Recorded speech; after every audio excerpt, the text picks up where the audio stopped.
pre-recorded live before a studio audience of stuffed animals, comes the Comics Coffee Table. Hello, how are you? Pull up a chair.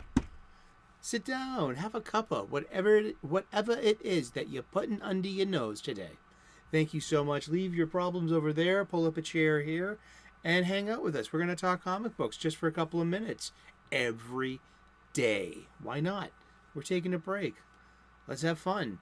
I love comic books, and if you love comic books as much as I do, then you're in the right channel at the right time. If I'm able to make the 3 p.m. live chat premiere, I love being there. I'm usually just getting out of work at that time. And I'm blessed to be able to have made as many as I've made so far. And also, please keep leaving comments. Keep the conversation going. We have comic book shop style conversations every day. We really do. And it's been really nice. And you're all welcome to come along for the ride. And it's good to see the familiar faces and the new faces too. Good to see you. Come on board. My parents got me these 2 books for Christmas last year. So this season is dedicated to my parents. Thank you so much. I love you. This is the Overstreet Comic Book Price Guide, the 52nd edition and most current. This is the Overstreet Guide to Grading Comics. I'm using both of these comic books to get a better understanding of my comic book collection. This year, I am rebagging, reboarding, and reboxing my entire collection, and it has been a great experience just going down memory lane, remembering all of these, floppies, comic books, monthly comic books, just magazines, and this year we're going to do a better job of properly maintaining the collection, or as I like to put it, my funny book accumulation. They need, most of them need new bags. I'm making judgment calls on, because you can feel it, in the bag. Are they ripped? Are they flimsy? Just like, do they, how does it feel to the touch? You'll know when you've come across a bag you need to rebag. But they really need new boards, or boards in general, to be honest. That's what I've been lacking on all this time. I got so much spine roll, so many dings on these funny books. If I had only used a board. I mean, live and learn. My mom said all my life, live and learn, kid, live and learn. And I think she got that from her ma, an Irish lady from Sligo. Kehi Wilfu. Yes. And while we're talking about grading and valuing our comic books, if you have any serious questions about the value or condition of your comic books, please go to your local comic book shop and speak with the owner or the staff. They are qualified and trained personnel. This show is for entertainment purposes only. We're learning a lot about comic books as we're going along. But you can't go up to someone that says, hey, Sully says I could get $10 for this, so pay up, pal. Not going to work that way. No way, no how. Sully didn't say that. But it's really cool to come across like a first appearance of a certain superhero and be like, oh, wow, this is worth $35? Well, if it was a 9.2, jackass. If you had used a board... My goodness. That's Star Wars Legacy #1. Oh, wow. I'm kicking myself in the... No, I'm not. But that's... There we are. Huh? So while we're going to the local comic book shop with these questions about the value of our comic books, please be buying your supplies there. I'm migrating from long boxes into short boxes. The older I get, the heavier they get. So I'm doing something about it now. And... I'm also taking the opportunity to buy acid-free boards at my local comic book shop and the bags that they got available. I'm looking forward to when Mylights and Mylars are back in stock. But until then, I'm buying what they got. They would not offer me a bum product. I understand that. But Mylars are also 3 times the price of these.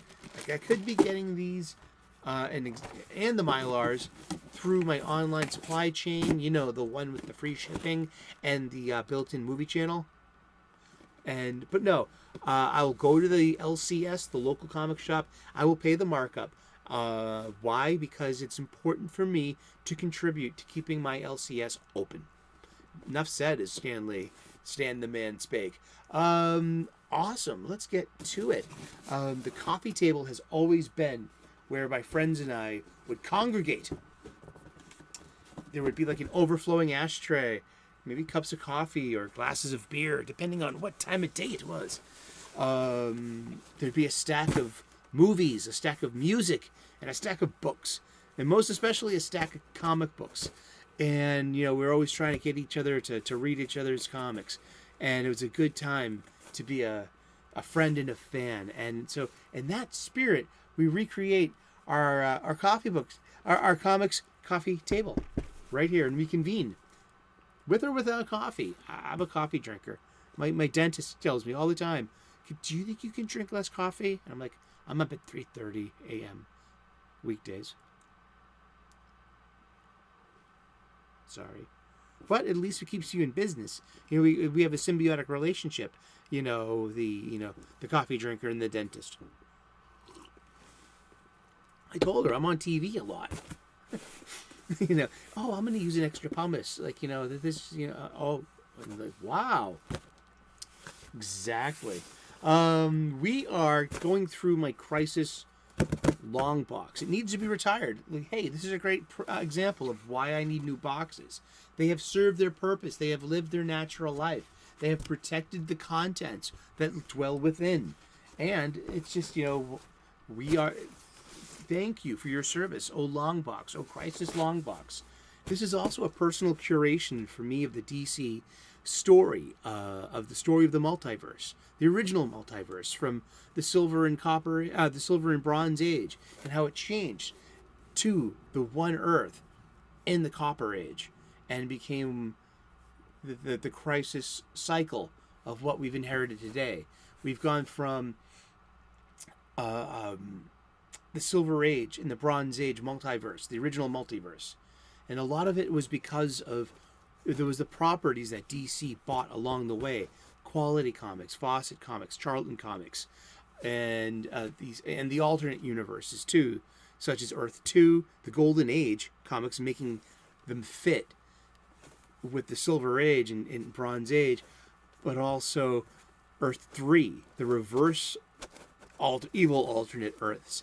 And so on, and thus begat the multiverse, which all came to a conclusion in 1985, 1986, DC's celebration Crisis on Infinite Earths. Going forward, there was the big reboot, but the lingering continuities, you couldn't just say no to the story beats that established what was going on currently, or then currently. And so there was always some kind of Easter egg or inclusion or a dovetailing of the old stories into the new.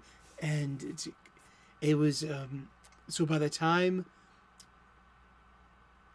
1994 happened, and that's the end of the Copper Age and the beginning of the quote-unquote modern age we're still in, as defined in the Overstreet Price Guide's glossary. I don't agree with it, but I accept it as a standard that all comic book fans can communicate with. That it says right here, in the back here, that the Copper Age ends in 1993, and we've been in the modern age of comics ever since. I don't agree with it, but I accept that I accept that is the Overstreet definition, and can be, and as a standard, I can do that. I can go that far, but I would like to contribute to the conversation that better defines the ages. I really would. Enough said. Sure, Sully, sure. Enough yapping. Let's get to talking about comic books. All right, so where we left off, we haven't even got to the Sinestro Corridor yet. Beautiful comics. The Sinestro Corridor. Oh, these are so good. I love Green Lantern. sequestered for later. Oh, here's a stack of funny books for you. The Sinestro Corps War. And these got countdown numbers as well. Because by the end of the Sinestro Corps War, we have the reintroduction of Superboy Prime.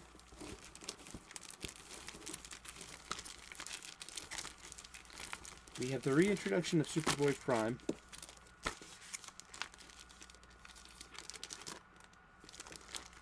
And as Superman Prime. And that he's absorbed so much energy. And he's wearing now that he ages. So he ends up. Does this have a countdown number? Yeah, this has a countdown number of 22. So yeah, this took about 22 weeks for the. That's still going on. See, this is great stuff. We have a new Ion. The Tomasi Gleason era of Green Lantern Corps. This was some great stuff. Especially during the Blackest Night stuff. We're going to get to Blackest Night. And we have the Secret Files and Origins. That's great stuff. I love issues like that. And then the conclusion. The Alpha Lanterns.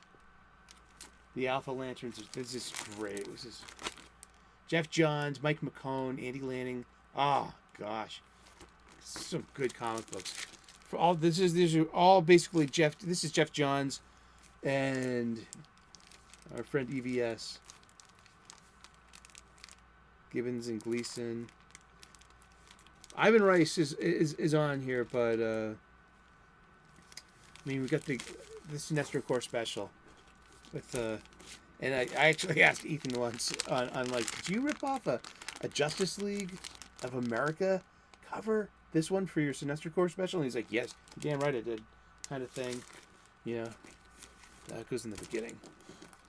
But yeah, so that's I believe to be the complete Sinestro Corps War. Yeah. Ain't that cool? I gotta put you aside. You get a special bags and boards day. We're gonna gotta get better into you. But there's this issue of sightings. This is what directly leads into the opening of Final Crisis, the death of Martian Manhunter.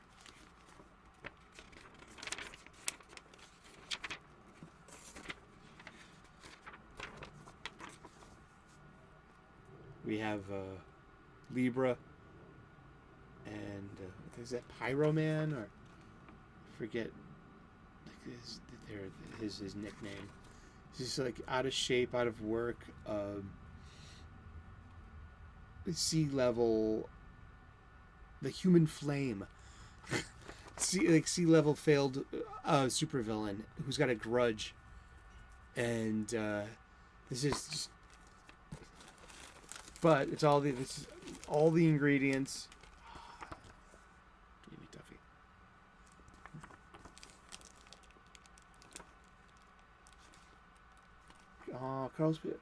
Oh, and Carlos Pacheco. Oh, this is like a double oh. Only real comic fans. F's in the chat if you understand. F's. F. Oh. Sorry, I just needed a moment to appreciate that. Oh. Get you aboard. Come aboard! Get you aboard. Well, that was nice to go through just a little bit. Aw.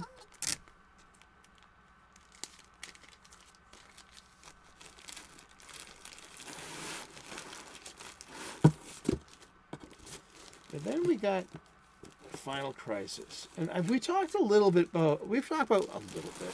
We talked about Final Crisis before, so we're going to talk about Final Crisis again because I can talk about Final Crisis for days.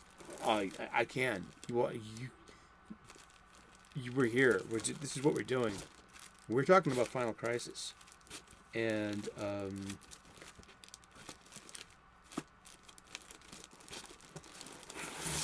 I think we're gonna have to look this up.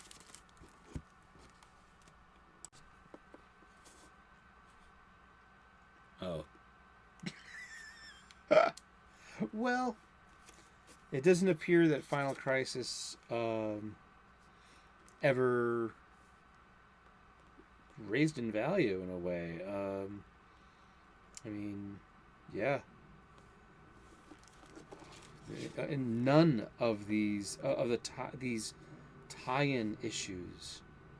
Final Crisis Dance, which is a Final Crisis Aftermath. That might be the only one I don't have. It wouldn't surprise me if I have it. It doesn't surprise me if I don't have it. That was about the super young team in Japan. But Final Crisis Escape, did I get that one? Final Crisis Inc.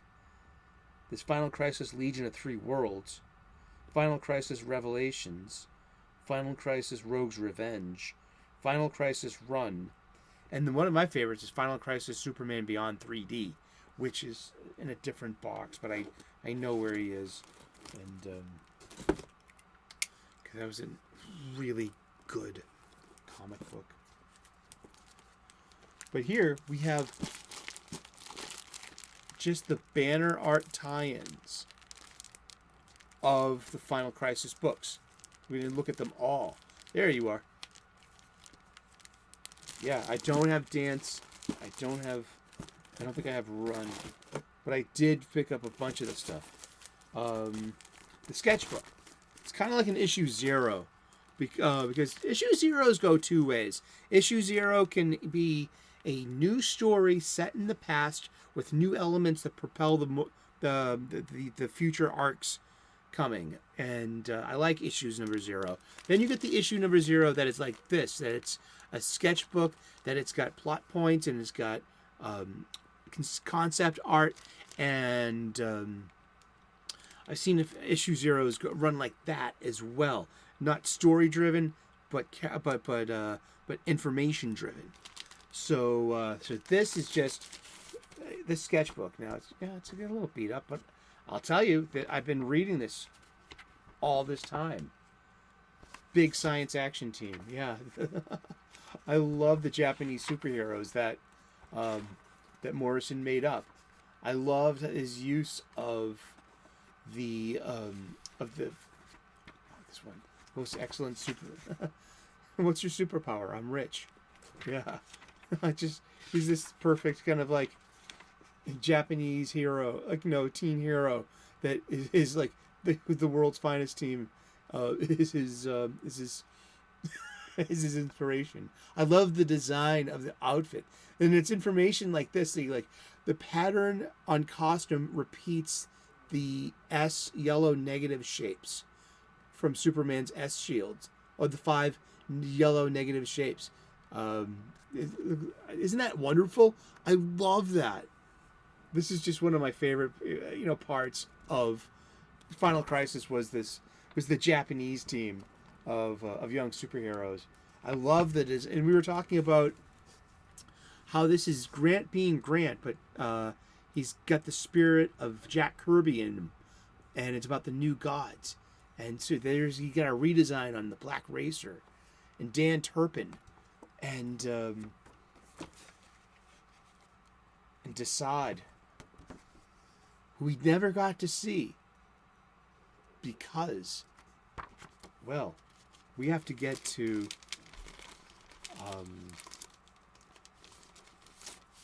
the deeper levels of Final Crisis in very little time. I believe it happens in issue 1. It is the anti-life equation is spread on Earth through a meme.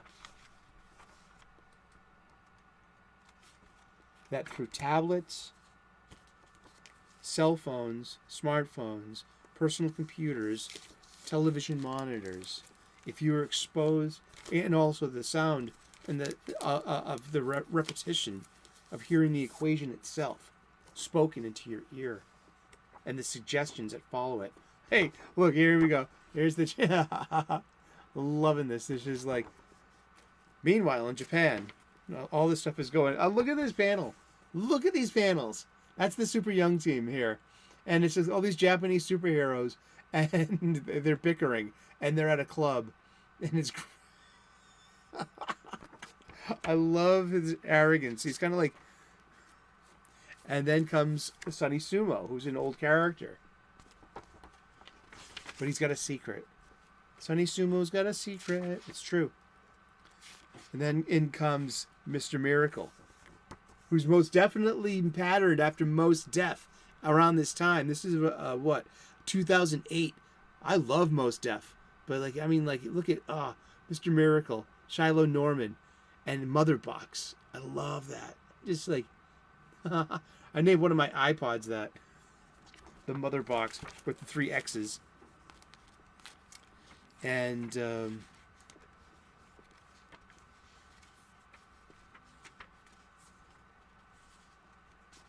And here's Batman. They took Batman off the field by capturing him. All the events of Batman R.I.P. lead up to like these 3 panels. It's Batman's on the case, and he gets nabbed by Darkseid very early.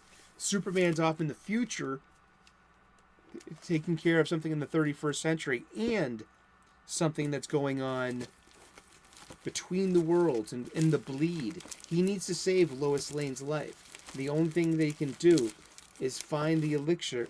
He goes on this mythical quest to find something called the bleed, the substance that's between universes. It comes from the Wildstorm universe, and like bleed space. So only some bleed space energy can save Lois Lane. So Superman is sent on a task beyond 3D. It's a wonderful, wonderful comic book. But where was Superman during the Final Crisis?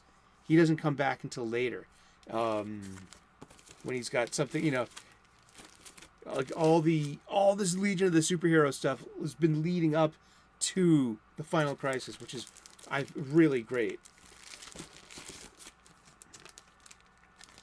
But the dissemination of the ideas is the spread of anti-life, of the anti-life equation. So look, come with me. It's one of the monitors. They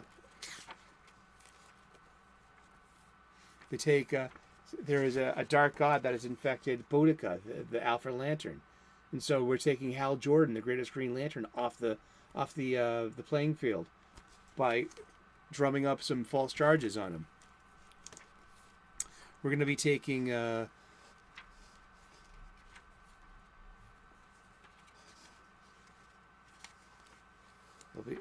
they'll be taking Wonder Woman off the map.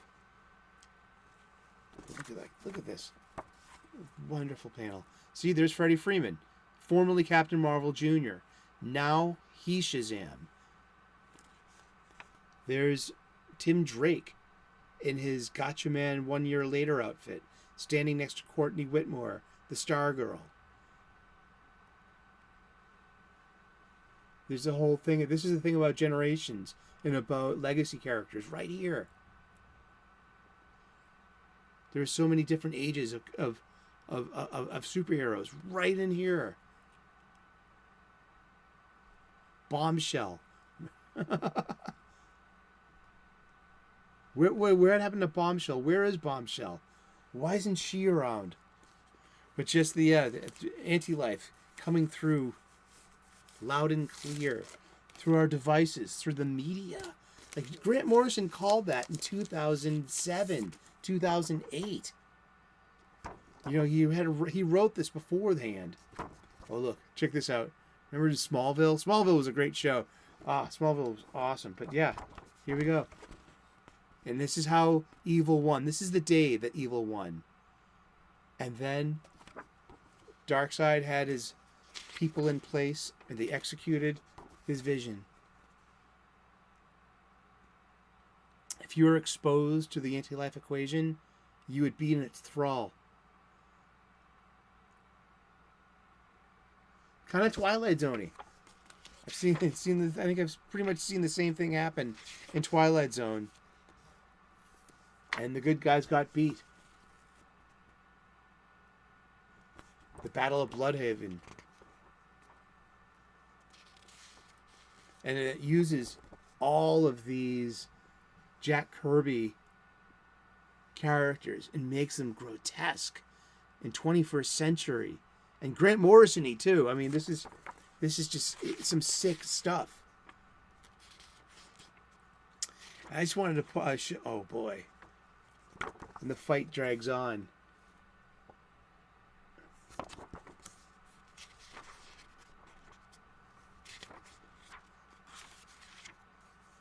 But Barry Allen has returned from the dead. And he's here to... Usually you'll lose a... oh yeah. Wonder Woman gets infected with anti-life through a scratch. And becomes in the thrall of Darkseid. Here's a Grant Morrison device. The empty speech bubble. Aww. It reminds me of Dark Crisis on Infinite Earth from 2022, and there's Ollie sacrificing himself again. Can someone say derivative? But yeah, that's for me one of the most scariest parts of this is how the spread of anti-life happened through social media and media, anything with a screen. We've been talking about comic books, and we're going to talk about comic books every day for the rest of the year. So tune in tomorrow, 3 p.m. U.S. Eastern, and we'll find out who we're talking about when we turn the page tomorrow. Please like and subscribe. I would love to earn your subscription. We make daily content here. We talk about comic books every day, 3 p.m. Did I say daily? We talk about cooking. I'm a professional chef. We also talk about spirituality, and we talk about purpose and gratitude. And bunnies in the morning that I see chomping on lawns. I think it's cute as hell. And if there are planets in the sky, I point them out. Hey, look, there's Mars. I'll do that every time the skies are clear and the planets are out. You can count on me. Cheers. God bless. Namaste. We will see you again tomorrow in those funny pages. Ciao. Bye-bye.